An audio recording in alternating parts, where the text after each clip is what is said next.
Boo Carter dismissed from the team this week, one of the defensive backs and the returner. So Dewan Morris, true freshman, will watch it sail over his head and go on the incline. Quick throw over the middle and a completion to start the game, and that's Ethan Davis. Stretch and go downfield, or they're going to run between the tackles. Aguilar has time in the pocket, and it's a crossing route complete out near midfield. That's Braylon Staley, the solid slot receiver, first down yardage. There's the coordinators. I call Josh Heupel head coach in a play call. Ron Roberts is here as a grizzled defensive coordinator. Does a really good job. He'll try to take away those shot plays. His M.O., Kirk. Side to side, but they'll take their shots and test you one-on-one. Also, it is the fastest starting offense in college football. #1 in points and yards per first quarter. Almost 150 yards average in the first quarter. That's crazy. It really is. Look at these numbers. And right now, getting off to a great start. 3rd and short. Already a few first downs. Bishop off the left side. First down and more. Wrestled down at the 33-yard line. Allows them to run the football. They start creeping down. That's when you start throwing it. They run it straight ahead.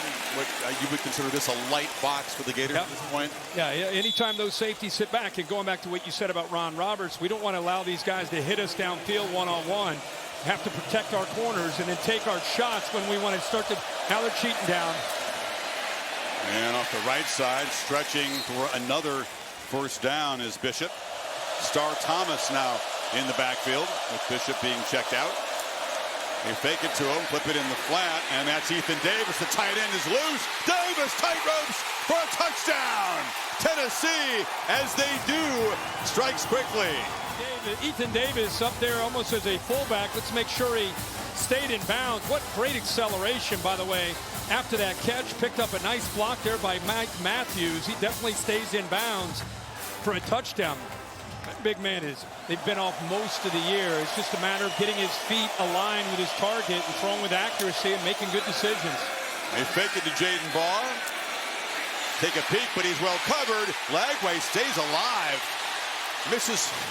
Forces about 3 missed tackles, ends up losing 4. Sure was. They went at the line of scrimmage. They're trying to see, watch 9 to your right, goes down and then works up. Trying to fool the Tennessee defense. They were not fooled at all, so he had really nowhere to go with the ball to catch the ball snapping, and they were there. Goes back wide open. How do you leave Jaden Baugh, their best offensive player, who's making guys miss? One of the best receiving running backs in college football with a huge play to the Tennessee 36. Draw or screen. It is a screen. Baugh nowhere to run, so. Nice. They got their safeties back for now, staying with that same plan they had earlier. Bishop is back in the game. They fake it to him. Aguilar on the run, slips the sideline route, and the catch is made by Brazel. Trying to pick their spots when they bring the safeties down. Joey in the move, flips it back across, and the catch is made again by Brazel. One of those long crossing routes. He always lines up on the right. It's kind of hard to track across the field. He is hard to track. You'll see him work across from the right, but watch this. The corner tries to communicate. Watch him point. Help. I need help. Someone pick him up. Nobody picks him up. Easy throw. Bishop on the direct snap there. And powering down is Mike Matthews. A little job of pull. Watch all this movement. You got an offensive lineman pulling out in front. You got that ball handler. And then watch this. Castell does not finish. He came in. Bishop again, leaping, somersaulting into the end zone, and Tennessee 2 for 2, looking very intent on ending that long losing streak here in Gainesville. He's able to go up and over, just gets right behind the 2 tight ends. So a 9-play drive on their opening drive for that first touchdown. Then they back it up with a second down. Swarming. On the right side has been an Achilles heel all year for Florida. You see that mismatch there on the right side. You have a veteran with leadership and experience going up against it. Shifts around. Aguilar has a clean pocket again, crossing route. This is Mike Matthews. They involve the other one of their three-headed monster receiving core. He's got a first down. Holly, what do you have? Well, Josh Heupel really wanted to educate his team this week because most of these guys weren't born the last time Tennessee won here in the Swamp. So they showed a video on Wednesday before practice to let them know what this rivalry means, how many great players have played in it. There's a pass caught, knifing deep is Matthews. Not one guy in the Tennessee offense has ever played in the Swamp before. 7 for 7. This looks like a 7-on-7 drill right now for this Tennessee offense. And Staley, what a trio. You're going to lose somewhere one-on-one. Gets the ball out before the protection breaks down, and that's causing a lot of miscommunication for the Gators defense, second and third level. Juwan Morris, the freshman's in the backfield. Over the middle, they find Ethan Davis again. Third catch for the tight end. Hatford, Tennessee blocker, gets knocked off there, but it's a highly recruited player. And hitting the backfield is Morris, knocked down as the Gators penetrate. That's still in it. Trying to make it tough on this offense. Play clock at 5.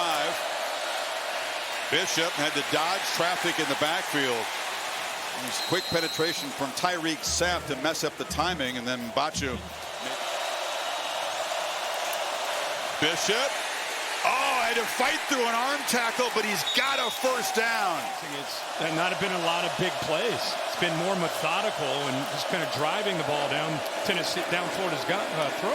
Yeah, they go behind two tight ends to the left. Aguilar with a keeper. Different things to keep this defense off balance. Gator defenders are convinced there was a flinch on the right side of that Tennessee offensive line. No flag. Bishop barrels down, first down, but it's just short of the goal line. I think you're right. This is just methodical, grinding work. Yeah, the first drive was 9 plays and a touchdown, then a 7-play drive and a touchdown. Here comes their 12th play coming up right here for a touchdown. Yeah, I think you can go ahead and jump the gun. Touchdown, Tennessee. Wow. They're winning the line of scrimmage, like I said, when Tennessee can run, and then eventually they're going to take their big shots downfield. We haven't even gotten to that phase yet. When they start getting Brazel and Mikey Matthews and Staley downfield, it's been a lot more patience. Tennessee, by the way, which is the state where he was born. Those were the years when Peyton Manning, they were a pretty good Tennessee team, just came short, and you can't spell the day after that game, which is a week from today. Jaden Baugh stays on his feet, and the Gators. Tennessee brings pressure late, right up the middle. Lagway escapes it, makes a man miss, takes a big shot at the 45. He's about a yard short. Lagway trying to muscle it across. They're running in short of the marker, and Tennessee's defense gets a stop and will take over in plus territory. No throttling back on the tempo. Aguilar hit as he throws, and it's knocked loose. It's a fumble and a live ball. They scramble for it, and Tennessee retains possession. Aguilar went back and recovered his own fumble.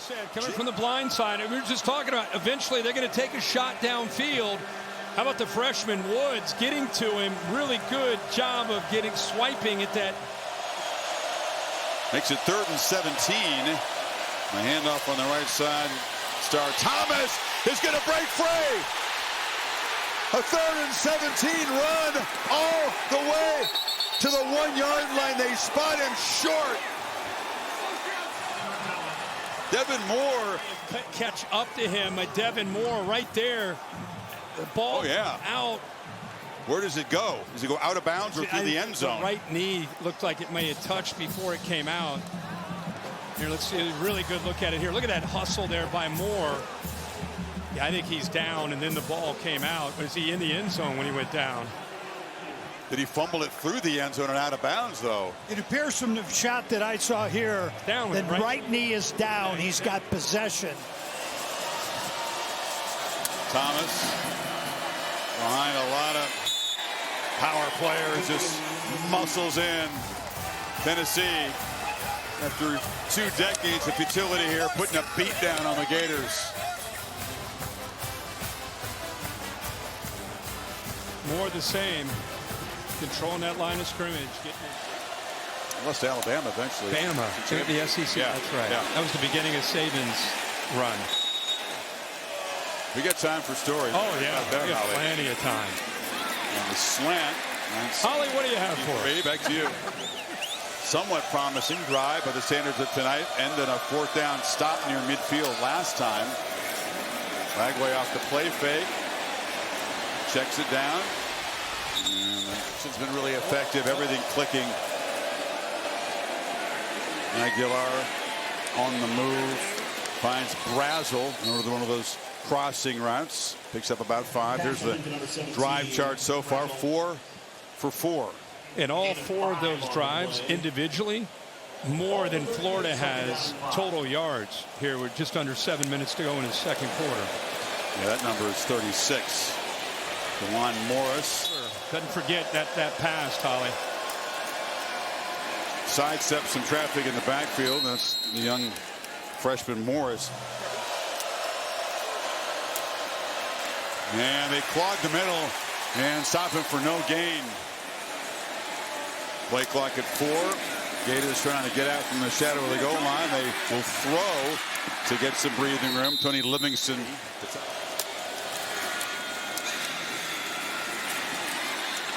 A spin by Jaden Baugh. Still going. You see the talent. He hasn't stopped playing. Beautiful spin in the open field. But Ryan O'Hara, the QB coach, calling the plays now with Billy Napier gone. Oh, cuts it back. The idea being that the guy that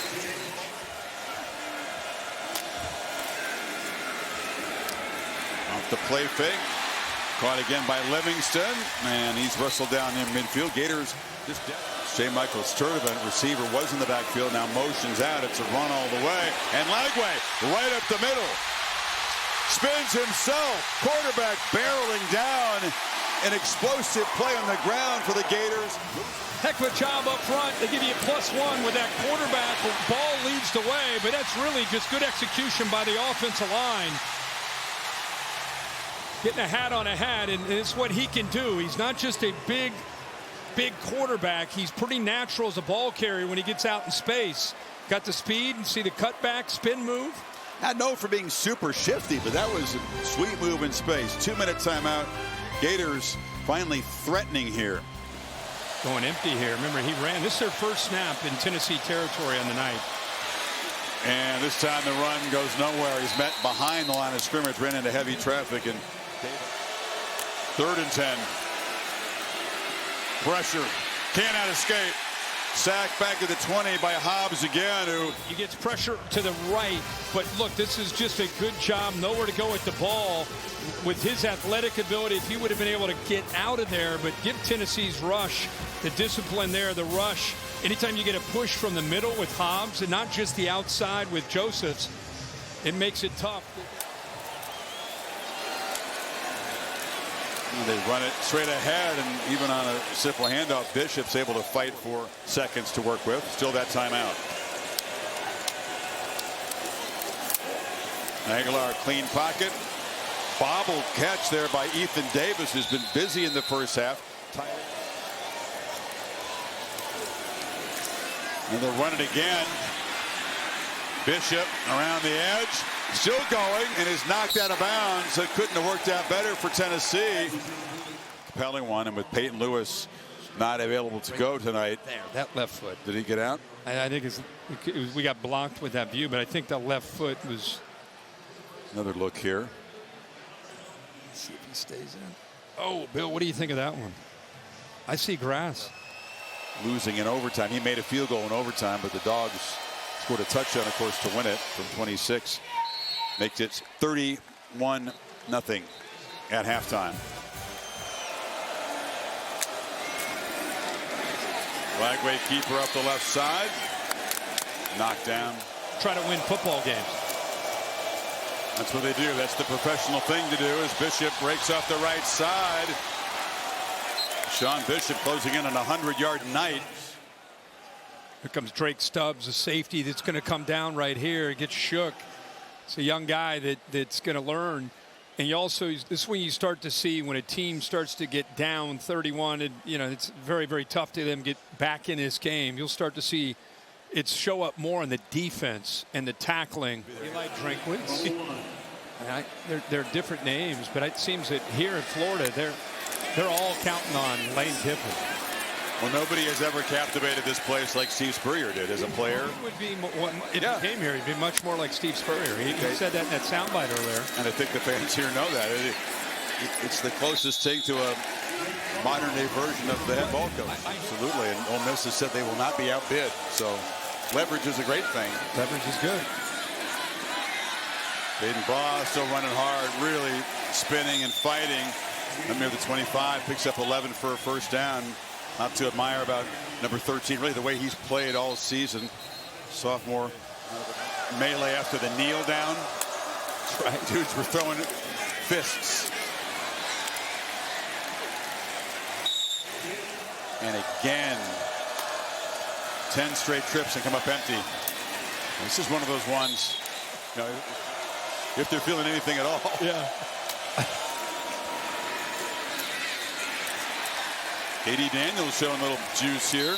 Territory. This is another one. 8 plays already started back by their own goal line. Lagway distorted, and that was a nice layered throw, complete inside the 30. Give it a little shake. Now you're going to go downfield, kind of faking that screen, releasing down that right sideline, and man, when his feet are right, watch this time. He gives that shake, but watch him step through this throw off that back leg, steps and throws. That's what you want to see. And look at the accuracy. 10th play of the drive.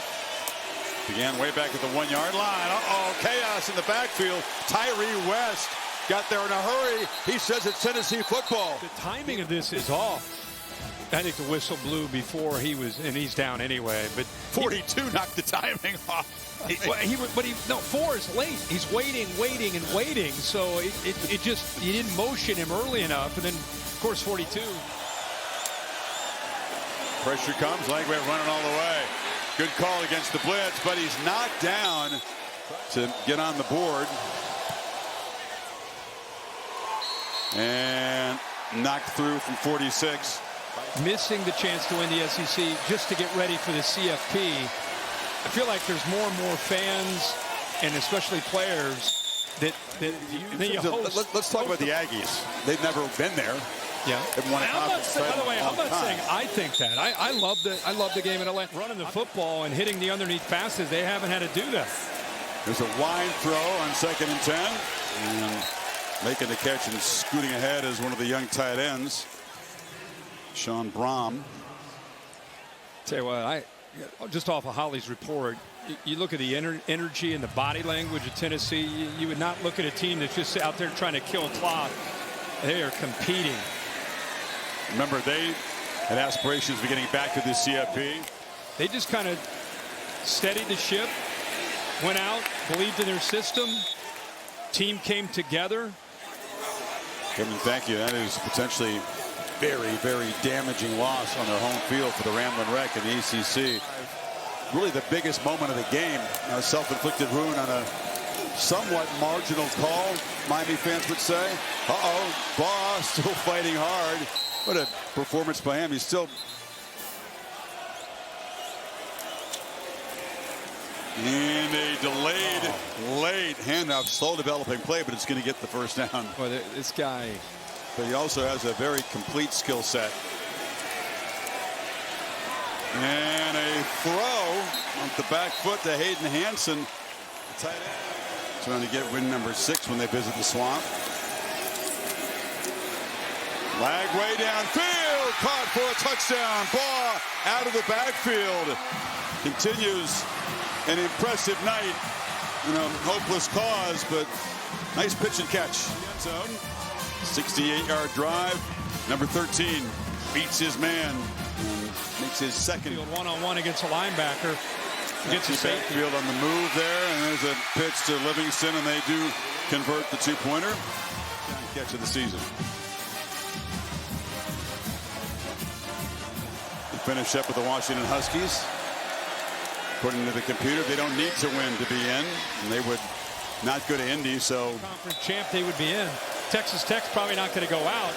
That would really affect the SEC and the Big Ten when it comes to at-large picks. But you start to do the math, you only have 12 slots. You got a group of 5, you got Notre Dame. Start to add up the Big 12 if that were to happen.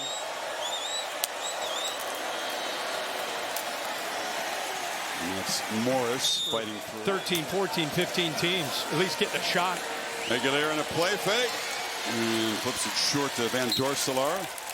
And the tight end. Now that changes if you don't take care of your business. I mean, for example, if Ole Miss didn't beat Mississippi State, etc. Oregon seems safe. Yeah, they would need Oregon to lose to Washington. And if that happened and they beat Ohio State, they'd go to Indy. Wow. They still can get to Indy. And it's at Washington next week. Yeah. In Seattle. These were good battles. Kalen DeBoer, when they made the championship game, had to beat Dan Lanning's Ducks twice. Bo Nix. Do it. Yep. It's like they've made up for 22 years tonight. Feels like it.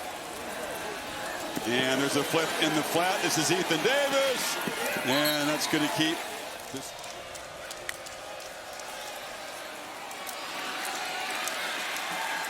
Just running out the clock here. This will be satisfying for Tennessee. Congratulations. You got through it. It's good. Well, congrats to the Vols. All smiles on the Big Orange sideline. Josh Heupel.